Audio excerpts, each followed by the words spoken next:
এই আমাদের মুসলমানদের জব্দ করার জন্য এটা হচ্ছে, বুঝতে পারলেন? মুসলমানদের জব্দ করার জন্য এটা করছে, কিন্তু আমরা আইন বিরোধী কাজ করব না।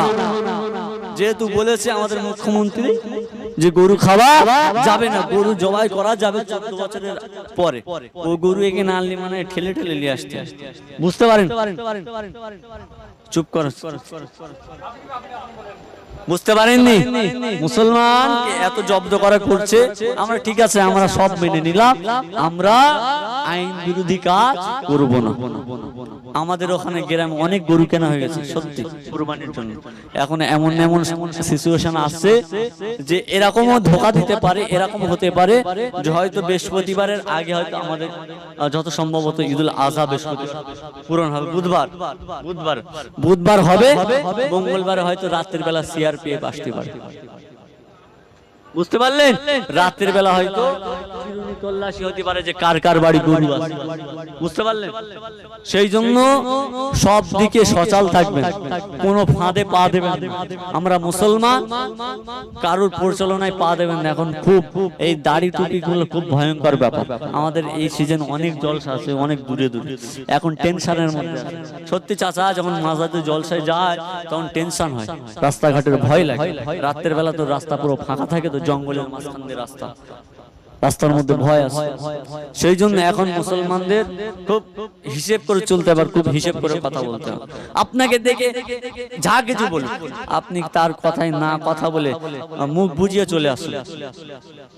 এই যে আপনি মনে করবেন না যে আমি মুখ বুঝিয়ে চলে আসলাম বলে আমি হেরে গেলাম, না।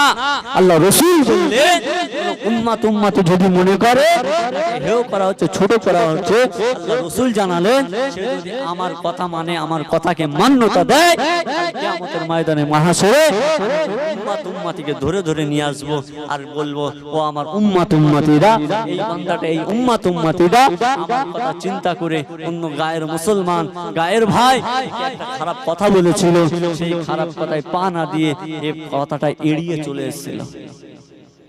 আপনাকে বললো একটা কথা, আপনি রেগে গিয়ে আবার একটা বললেন, দাঙ্গা হতে পারে, বলেন দাঙ্গা হতে পারে।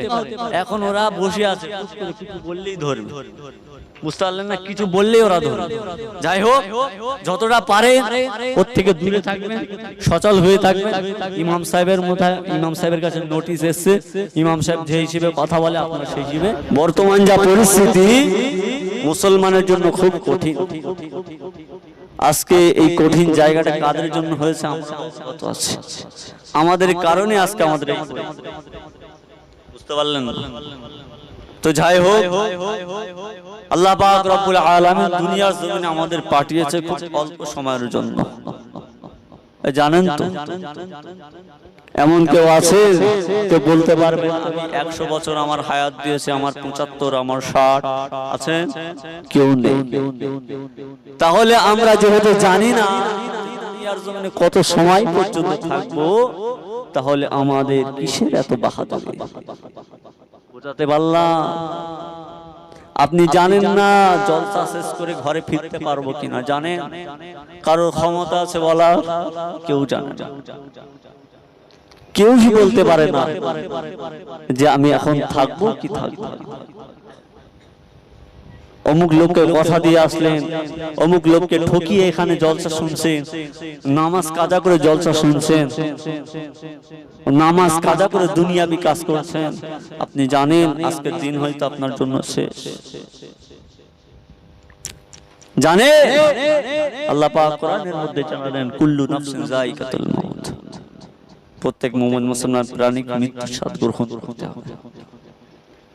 আমরা মুসলমান, আমরা জানি আমাদের মরতে হবে, ফিরে যেতে হবে, তাও আজকে দুনিয়া দুনিয়া করে পাগল হয়ে আছে, ঠিক না? বল, দুনিয়ার পাগল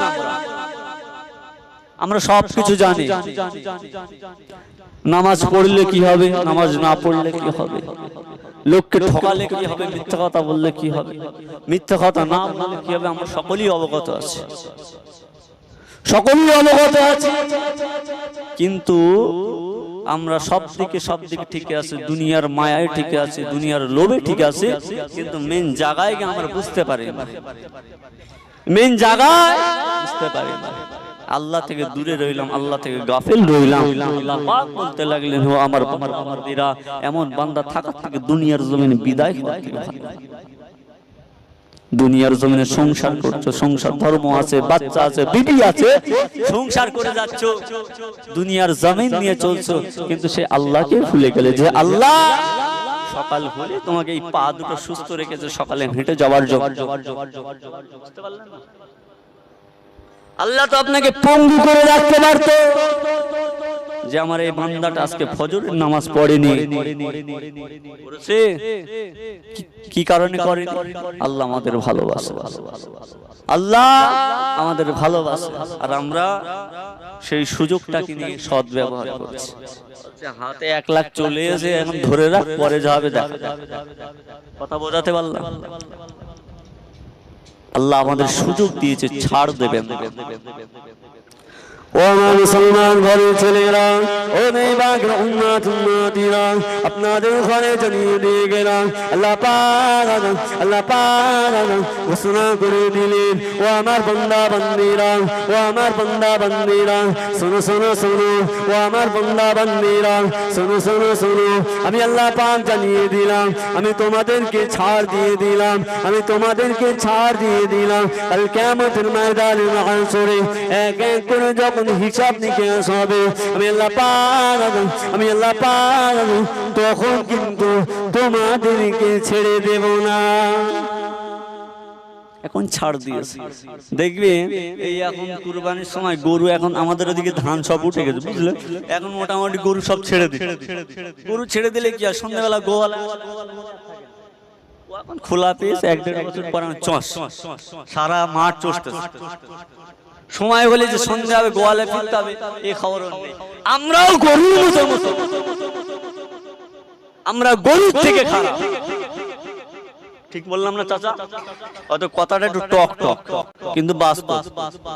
যাই বলেন, আমরা গরুর থেকেও খারাপ। আমরা জানি কবরে গেলে আমরা যদি সঠিকভাবে দুনিয়া দিয়ে না করি, ধরা খেতে হবে, কিয়ামতের মাঠে আমাদের ধরা খেতে হবে। তাও ভি আমরা মসজিদে যাই না, মসজিদে যায় না। ওই মসজিদ আপনার বিরুদ্ধে সাক্ষী দেবে চাচা, মসজিদ সাক্ষী দেবে। মসজিদ আফসোস করে, হায় রে মুসলমান, আল্লাহ এত সুন্দর ঘর করলে দুনিয়ার মুসলমান গুলো, দুনিয়ার বান্দা বান্দি গুলো ঘর করলো, কিন্তু ঘর পড়ে আছে, ওই ঘরে লোক যাওয়ার মতো লোক, আল্লাহর বান্দা নেই, ঘরে গিয়ে নামাজের সময় দেখবেন রাস্তাঘাটে ছেলে পেলেগুলো ফোন নিয়ে ঘুরে, আমার মতো ছেলেরা, যুবকেরা ফোন নিয়ে ব্যস্ত, দুনিয়া বিদায় ব্যস্ত। আজকে যদি তার নিঃশ্বাসটা সামান্য কয়েকের জন্য চলে যায়, সে বুঝতে পারবে দুনিয়াটা কত কঠিন ছিল। ও আমার মুসলমান ঘরের ছেলেরা, ও আমার নওজওয়ানেরা, লক্ষ্য করে শুনবেন না, এই দুনিয়া জমিনটা বড় কঠিন জায়গা, এই দুনিয়া জমিনটা বড় কঠিন জায়গা। এই দুনিয়া জমিনে ঈমানটা টিকিয়ে রাখা বড় ভয়ঙ্কর ব্যাপার। ও আমার নওজওয়ানেরা, ও মুসলমান ঘরের ছেলেরা, আমি আবু সাঈদ জানিয়ে দিলাম, আমি আবু সাঈদ জানিয়ে দিলাম, আজকে তোমার বাপ তোমাকে ভালোবাসে, তোমার মা তোমাকে মহব্বত করে, তোমার সন্তান এত ভালোবাসে, তোমার নিঃশ্বাসটা যদি বন্ধ হয়ে যায়, ওই সন্তান তাড়াহুড়ো করবে, ওই সন্তান তাড়াহুড়ো করবে, দুনিয়ার মানুষদেরকে বলবে, ও চাচা যান, আমার বাপকে বেশিক্ষণের জন্য উপরে রাখো না, উপরে রেখো না, দাফন করে দাও। ও যুবকেরা, আমি আবু সাঈদ বলে যা, তোমার সন্তান এত ভালোবাসে, তোমার মেয়ে এত ভালোবাসে, তোমার বিবি এত ভালোবাসে, ওই আপন মানুষগুলো তাড়াহুড়ো করবে, কখন দাফন করতে হবে, কখন মাইকে অ্যানাউন্স করতে হবে। ও যুবকেরা, দুনিয়ার জমিনে তোমার সন্তান তোমার সাথে আছে, তোমার মেয়ে তোমার সাথে আছে, তোমার স্ত্রী তোমার সাথে আছে, যখনই চোখটা বন্ধ হয়ে যায়, সন্তান আর চিনি না, বাপ আর চিনি না, পুত্র চিনি না।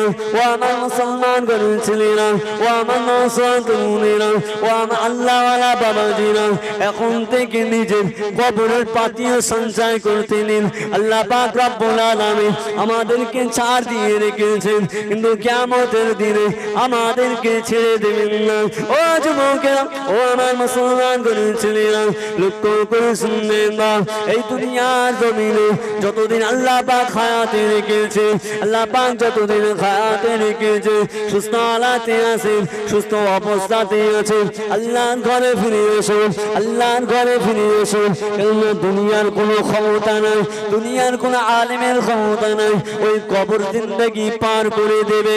ও আমার তরুণীরা, ও মুসলমান ছেলেরা, লক্ষ্য করে শুনবেন না, ওই কবরের মঞ্জিল গুলো তোমাকে পার হতে হবে।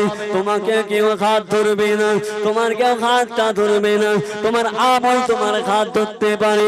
ও যুবকেরা, ও মুসলমান ছেলেরা, লক্ষ্য করে শুনবেন না, ওই কবরতে যদি পার হতে হয়, ওই কবর যদি পার হতে হয়, আসলে যদি পার হতে হয়, পুলসিরা যদি পার হতে হয়, নিজে নিজে আমল করুন, আল্লাহর কাছে ফিরে আসুন। এই দুনিয়ার মায়ের জড়ানোর দরকার নেই। আল্লাহ পাক আমাদেরকে বোঝালা বানিয়েছেন, বোঝার মতো ক্ষমতা দিয়েছেন।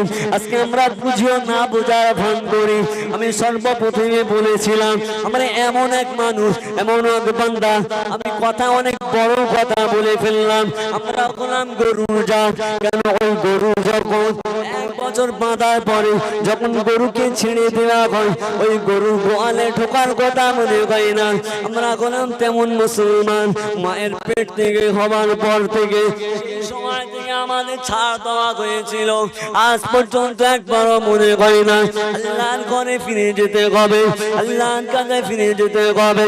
ও যুবকেরা, শুধু তাই না দাদা, আল্লাহর কাছে ফিরে এসে আল্লাহকে বলতে লাগুন, ও রাব্বি আল্লাহ, আমি গুনাহগার, আমি গুনাহগার, আমি সবচেয়ে বড় গুনাহগার। আমি নিজের প্রতি জুলুম করেছি আল্লাহ, তোমার প্রতি আল্লাহ নারাজ হয়েছি আল্লাহ, তোমার থেকে গাফেল হয়েছি আল্লাহ, বিশ্ব নবীর থেকে গাফেল হয়েছি। ও রাব্বি আল্লাহ, আমাকে ক্ষমা করে দাও, আমাকে মাফ করে দাও। আল্লাহ পাক জানাতে লাগলেন, ও আমার বান্দা বান্দীরা, কোন বান্দা বান্দী যদি আমি আল্লাহ আমার কাছে ফিরে আসে, খালেস নিয়তে যদি ফিরে আসে, আমার কাছে যদি কোনো বান্দা বান্দী ফরিয়াদি করে, ও রাব্বি আল্লাহ, আমি বড় গুনাহগার, আমার তামাম জিন্দেগির গুনাহ খাতাকে আল্লাহ আপনি মাফ করে দেন। আল্লাহ পাক বলতে লাগলেন, কোন বান্দা বান্দী যদি চোখের টোসা একবার ছেড়ে দেয়, চোখের পানি যদি ছেড়ে দেয়, আমি আল্লাহ সহ্য করতে পারি না। চোখের পানি জমিনে পড়ার আগে আমি আল্লাহ তার গুনাহকে, তামাম জিন্দেগির গুনাহকে আমি আল্লাহ মাফ করে দিই। জোরে বলুন, আরো জোরে বলুন সুবহানাল্লাহ। ও জওয়ান তরুণেরা, ও মুসলমান ছেলেরা, আল্লাহ পাক আমাদেরকে এত সাবসিডি দিয়েছে, এত ফ্যাসিলিটি দিয়েছে, আল্লাহ থেকে আমরা মুসলমান কিভাবে গাফিল রইলাম। আল্লাহ পাক আমাদেরকে এত ফ্যাসিলিটি দিয়েছে, এত সুযোগ দিয়েছে, সেই আল্লাহ থেকে আমরা আজকে কিভাবে দূরে সরে বলেন। আজকে তো আমরা এখানে আসি, অনেকে হয়তো এশার নামাজ আছে, এশা জামাত করি, নামাজ আদায় করি। আজকে এখানে অনেকেই বসে আছি, হয়তো নামাজ পড়ে। আপনি বলতে পারবে যে আজকে আমি এখান থেকে চলে যাব, আমার মওত হয়তো আজকে হবে না। হ্যাঁ, বলতে পারবে? ক্ষমতা নাই 1 সেকেন্ডের গ্যারান্টি। একটু পানি নিতে বলো না ভাই। আজকে আমরা মুসলমান হয়েছি, আমরা শুনেছি শুধু খাদনা করলে মুসলমান। এখানে আমার থেকে অনেক সিনিয়র মানুষ আছে, তাদের হেঁটুর যোগ্যতা, কিন্তু আল্লাহ পাক আমাকে এখানে বসিয়েছে কিসের যোগ্যতায়? ইলমের যোগ্যতা। আমি এখানে বসে আছি, আপনারা রাগ করছেন? আমি অনেক কষ্ট করে এখানে, চাচা বলেন, কেষ্টর ফল তো আমরা এখানে মুসলমান হয়েছে শুধু শুনেছি যে খাতনা দিলে মুসলমান হয়ে যায় না, এমনও মুসলমান আছে সে মানে দুটো ঈদ পালন করে, দুটো ঈদ পালন করে, আর সে কিছু জানে না, আর কিছুই জানে না। ও মুসলমান ছেলেরা, আপনাদের ঘরে জানিয়ে দিয়ে গেলাম, এমন তো মুসলমান হইয়াছে শুধু খাতনা করলে মুসলমান হয় না, শুধু দাড়ি টুপি রাখলে মুসলমান হয় না। কোন ব্যক্তির মধ্যে যদি আখলাক চরিত্র যদি না থাকে, আল্লাহ রাসূল জানিয়ে দিলেন সে আমার উম্মতের মধ্যে পড়ে না। তার মধ্যে যদি আখলাক চরিত্র যদি না থাকে, সে আমার উম্মতের দলভুক্ত না, সে আমার উম্মতের দলভুক্ত না। আচ্ছা, আমরা এখানে আছি অনেকে রাসূলুল্লাহর সুন্নাত কি জিনিস বুঝি না, রাসূলুল্লাহ সুন্নাত কি জিনিস বুঝি যে রাসূল আজও পর্যন্ত এই সময়ে রওজাতুল আতাহারে শুয়ে শুয়ে ইয়া হাবলি উম্মতি, ইয়া হাবলি উম্মতি, আমার উম্মত কি হবে। আপনি তো মুসলমান, এখানে একজনও বলতে পারবেন আজকে সারাদিন এই জলসা আসার আগ মুহূর্তে দরুদ পড়েছে? কম সংখ্যক লোক আছে, খুব কম সংখ্যক লোক আছে। আল্লাহ রাসূল জানিয়ে দিলে, ও আমার নওজওয়ানেরা, ও আমার মুসলমান ঘরের ছেলেরা, ও আমার উম্মতিরা, আল্লাহ রাসূল জানিয়ে দিলেন, ও আমার উম্মতিরা, আল্লাহ রাসূল ঘোষণা দিয়ে দিলেন, যদি কোনো উম্মতি আমি রাসূল আমার উপরে দরুদ পালন করে, আমার উপরে দরুদ পেশ করে, কাল কিয়ামতের ময়দানে মাশরে আমি ওদেরকে ধরে ধরে ধরে হাউজে কাউসার পান করাবো। জোরে বলুন, আরো জোরে বলুন।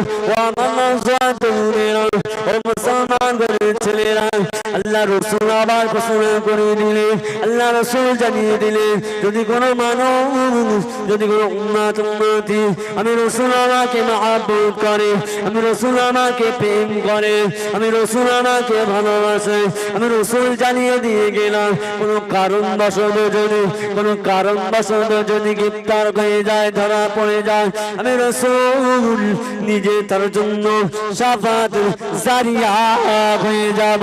ও আমার নওজওয়ানেরা, ও মুসলমান ঘরের ছেলেরা, ওই রাসূলের জারিয়া পেতে গেলে, রাসূলুল্লাহর শাফাত পেতে গেলে রাসূল থেকে গাফেল হলে হবে না, রাসূলুল্লাহর আদর্শ থেকে গাফেল হলে হবে না।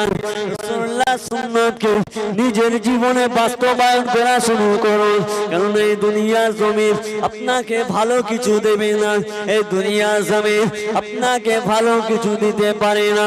ও যুবকেরা, আল্লাহ পাক আমাদের বোঝার মতো ক্ষমতা দিয়েছে, বুঝনে ওয়ালা বানিয়েছে, আমরা জানি কি করলে কি হতে পারে। আল্লাহ রাসূল জানিয়ে দিলেন, ও আমার উম্মতিরা, আমাকে ভালোবাসো, আমাকে প্যার করো, কাল কিয়ামতের ময়দানে মাহশরে যদি কোনো কারণবশত ধরা পড়ে যাও, কোনো কারণবশত গ্রেফতার হয়ে যাও, আমি রাসূল তোমার জন্য নিজে শাফাত জারিয়া হয়ে যাব।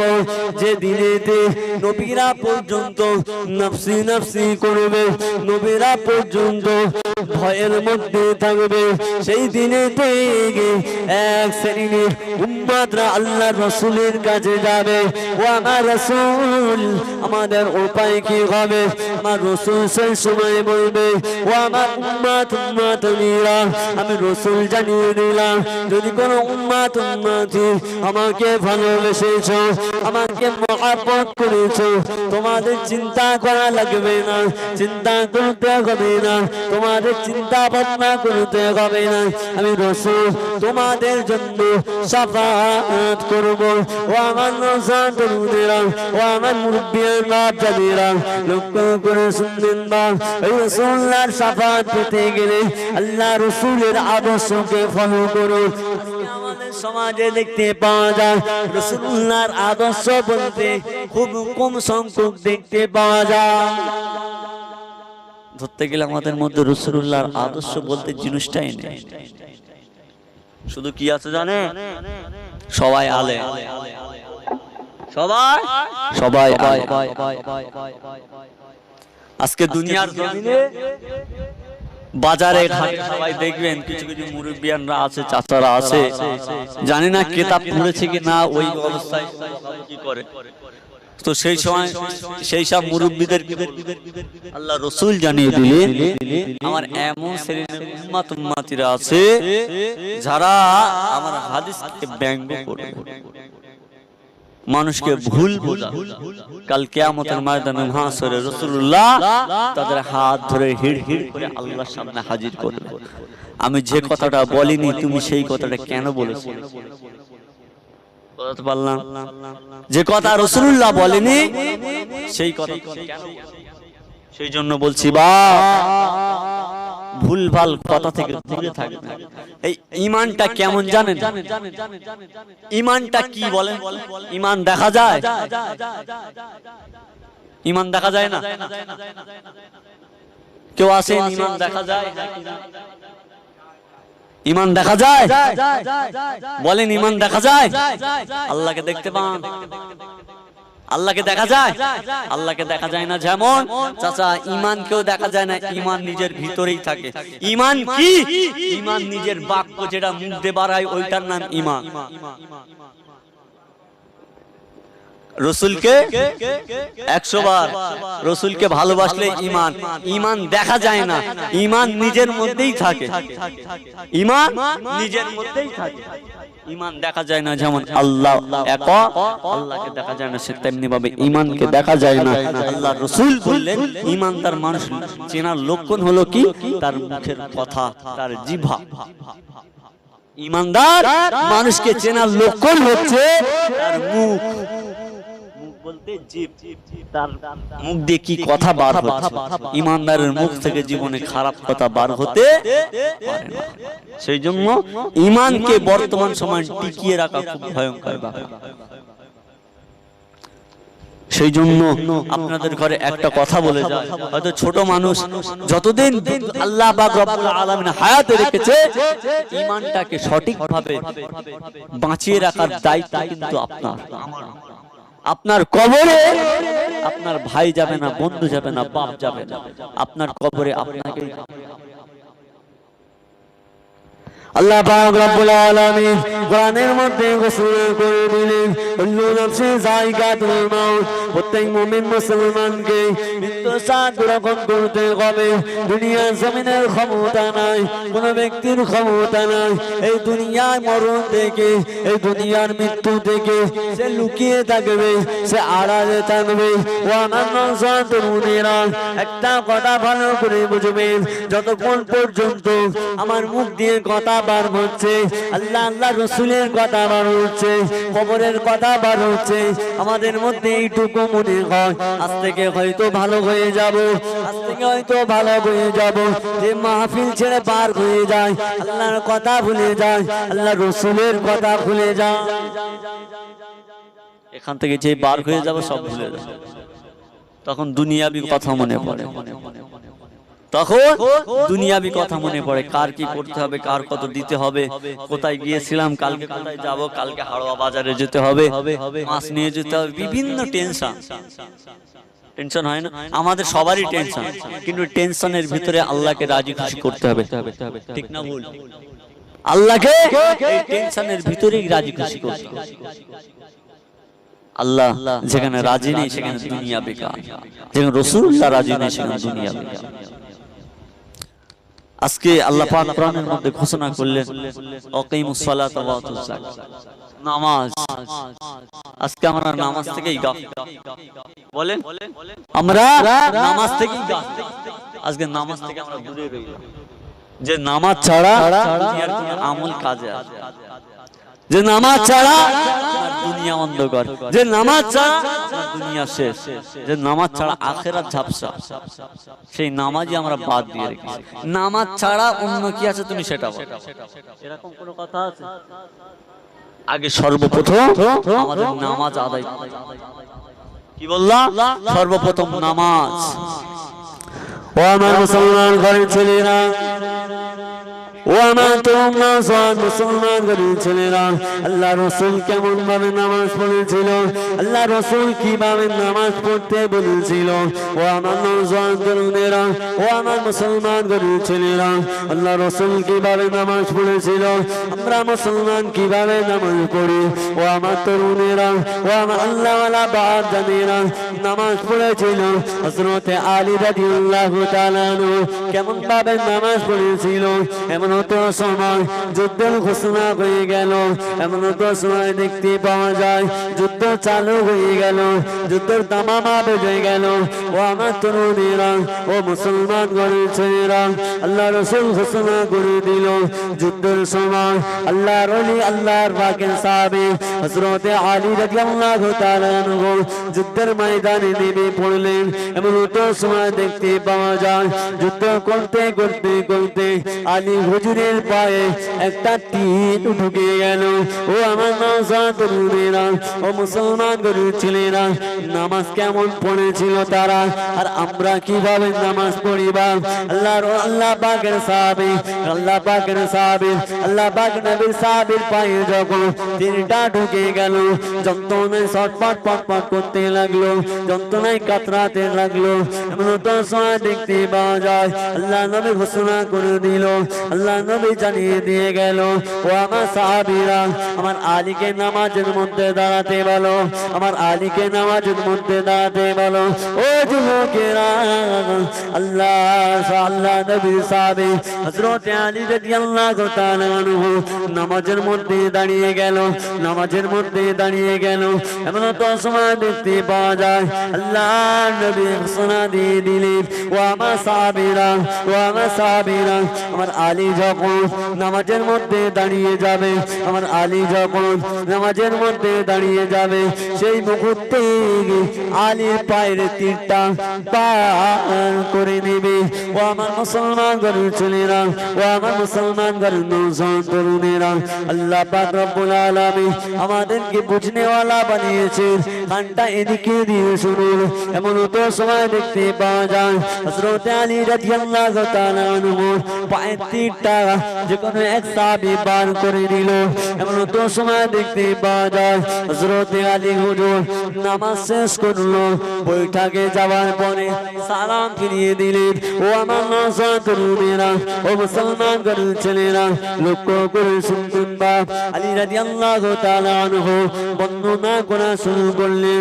আল্লাহ নবী জিজ্ঞাসা করলেন, ও আমার আলী, তোমার পা থেকে তীরটা বার করা হয়েছে, তুমি কি কিছু ব্যথা পাওনি? সেই সময় আলী হুজুর বলেছিল, ইয়া রাসূলুল্লাহ, কারিমাল্লাহ, গুসা খালি নেবেন না, বেয়াদবি নেবেন না, ক্ষমার চোখে দেখবেন। ও আমার হুজুর, তীরটা কখন বার করা হয়েছে আমি আলী কিছুই বুঝতে পারিনি, আমি আলী কিছুই বুঝতে পারিনি।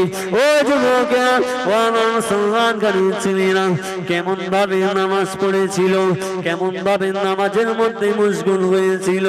একটা মানুষের পায়ে তীর ঢুকে গেল, সেই তীরটা বার করা হয়েছে এক চুল পরিমাণ, বুঝতে পারিনি, জানতে পারিনি তীরটা কখন বার হয়ে গেল। এর মধ্যে কারণ কি? এমন ভাবে নামাজ আদা করেছিল, আল্লাহর সাথে স্বয়ং নামাজের মধ্যে কথা হচ্ছিল, আল্লাহর সঙ্গে স্বয়ং দিদার হচ্ছিল। ও মুসলমান ঘরের ছেলেরা, কেমন ভাবে নামাজ পড়েছিল, এমন ভাবে নামাজ পড়েছিল, পায়ের থেকে তীর বার হয়ে গেল। ওই তীর বার হয়েছে একটুও জানতে পারিনি, পায়ের তীর বার হয়ে গেল। আর আমরা মুসলমান কেমন নামাজ পড়ি? অনেকই মুসলমান আছে জুম্মার দিন এক ওয়াক্ত নামাজ পড়তে যান, শুধু জুম্মার নামাজ পড়তে যান। যে মুসলমান জুম্মার নামাজ পড়েছিল, এক সপ্তাহে দেখে গিয়েছিল হুজুর কাঠ টুপি পড়েছিল, পরের সপ্তাহে এসে দেখে হুজুর জাল টুপি পরে আছে।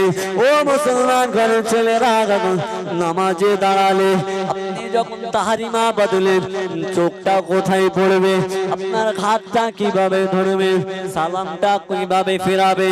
ও আমার মুসলমান গণের ছেলেরা, নামাজে দাঁড়িয়ে এমনও মুসলমান আছে, এমনও কপাল ফাটা মুসলমান আছে, নামাজে দাঁড়িয়ে ইমাম সাহেব কি টুপি পরে আছে ওই টুপির দিকে লক্ষ্য করে। ও মুসলমান ঘরের ছেলেরা, ভুল আমাকে বুঝবেন না, আমি কিছু বাস্তব কথা বলছি। বা এমনও তো কিছু মুসলমান আছে নামাজে দাঁড়াতে হয় কিভাবে জানে না। ওই মুসলমান কোনদিন একবারও জিজ্ঞাসা করলো না ইমাম সাহেব নামাজে দাঁড়ানোর পরে, তাহরিমা বাঁধার পরে আমাকে কোন দিকে তাকাতে হবে, একবারও সেই মুসলমান জিজ্ঞাসা করলো না। কিন্তু দেখতে দেখতে দেখতে ওই চাচার 60 থেকে 65 বছর হয়ে গেল, একবারও জিজ্ঞাসা করলো না। ওই চাচাকে যখন বলা হয় ও আমার আব্বা জান তুমি কেন জিজ্ঞাসা করলে না, ওই বাপ তখন বলে আমার বয়স হয়েছে, আমি একটা অল্প বয়সী ছেলের কাছে কিভাবে জিজ্ঞাসা করতে পারি, একটা ইগো লাগতে পারে। ও যুবকেরা, আপনার দুনিয়া জমিনে হায়াতে আছেন বলে ওই ইগোই কাজ করছে, আপনার মান সম্মানে লাগছে। আপনার যখন চোখটা বন্ধ হয়ে যাবে, এই চোখটা যখন বন্ধ হয়ে যাবে আর ইগো কাজ করবে না, মান সম্মানের কাজ করবে না। নামাজ আপনি পড়ছেন, সঠিকভাবে নামাজ আদায় করুন। নামাজ আপনি পড়ছেন, সঠিকভাবে নামাজ আদায় করুন। যতদিন না পর্যন্ত সঠিকভাবে নামাজ আদায় করতে পারবেন না, ততদিন না পর্যন্ত ইমাম সাহেবের পা ছাড়বেন না। ইমাম সাহেব আমাকে বলে দেন, কোন গ্রামে মাদ্রাসার ছেলে থাকলে তাকে বারবার জিজ্ঞাসা করুন খোকা আমি কিভাবে নামাজ পড়বো। আপনার মান সম্মান দূরে থাক, আপনার ইগো দূরে থাক। ও যুবকেরা, ওই জাহান্নাম চেনেন না, ওই জাহান্নাম কত ভয়াবহ, ওই জাহান্নাম কত ভয়াবহ। এই দুনিয়া জমিনে আছেন বলে কিছু মনে হয় না, এই দুনিয়া জমিনে আছেন বলে কিছু মনে হয় না। ওই কবরে যখন ঢুকে যাবে, ওই কবরে যখন সওয়াল জবাব করা হবে, যদি একবার ধরা পড়ে যান, যদি একবার ধরা পড়ে যান, কোন রাজা বাদশার ক্ষমতা নেই, কোন আলেমের ক্ষমতা নেই, ওই কবর মঞ্জিল থেকে আপনাকে বার করে দিতে পারে। ও যুবকেরা, ও মুসলমান ঘরের ছেলেরা, ছোট মানুষই আপনাদের ঘরে জানিয়ে দিয়ে গেলাম, আল্লাহ আমার দ্বারা যতটা বলিয়ে নিচ্ছে আমি বলার চেষ্টা করছি। আল্লাহ যতটুকু চাইবে ততটুকু আমার মুখ দিয়ে বার হবে, আল্লাহ যদি না চায় আমার মুখ দিয়ে কিছু বার হবে না। আল্লাহ পাক ওই জাহান্নামটা বানিয়েছে, আল্লাহ পাক জাহান্নামটা বানিয়েছে আমাদের মতো মানুষের জন্য। কেননা দুনিয়া জমিনে আল্লাহ পাক আমাদের ছাড় দিয়েছেন, ছেড়ে দেবেন না। ও আমার মুসলমান গরিব ছেলেরা, ও আমার নওজোয়ান তরুণীরা, আল্লাহ পাক রব্বুল আলামিন আমাদেরকে বুঝনেওয়ালা বানিয়েছেন। ওই দুনিয়ার জমিনে আগুনটা আর জাহান্নামের আগুনটা 70 গুণ ফারাক আছে। কেননা ওই আগুনটা এত কালো যে 1 সেকেন্ডে 1 গুরুত্ব, 1 আঙুল পরিমাণ, 1 আঙুল পরিমাণ সামনের লোকটা কে আছে তাকে চিনতে পারবেন না, তাকে দেখতে পারবেন না। এত ভয়ঙ্কর আগুন হবে, এত কালো আগুন হবে। ও আমার মুসলমান যুবকেরা, ও আমার নওজোয়ান তরুণীরা, আজকে হয়তো দুনিয়ার মায়ায় পড়ে, দুনিয়ার ধোকায় পড়ে সেই জাহান্নামের কথাটা ভুলে গেলে, যদি কোনো উম্মতি চিন্তা করে আল্লাহ রসুল জানিয়ে দিলে, আল্লাহর হাবিব জানিয়ে দিলে, যদি কোনো মানুষ চিন্তা করে, যদি কোনো উম্মতি চিন্তা করে, ও নওজোয়ান তরুণীরা, ও মুসলমান ঘরের ছেলেরা, আল্লাহ রসুল জানিয়ে দিলে, যদি কোনো উম্মতি কবরকে ভয় করতে যায়, জাহান্নামকে ভয় করতে যায়, সে যেন একবার হলেও দিনে 5 বার হলেও কবরের কথা চিন্তা করে, জাহান্নামের কথা অনুভব করতে পারে।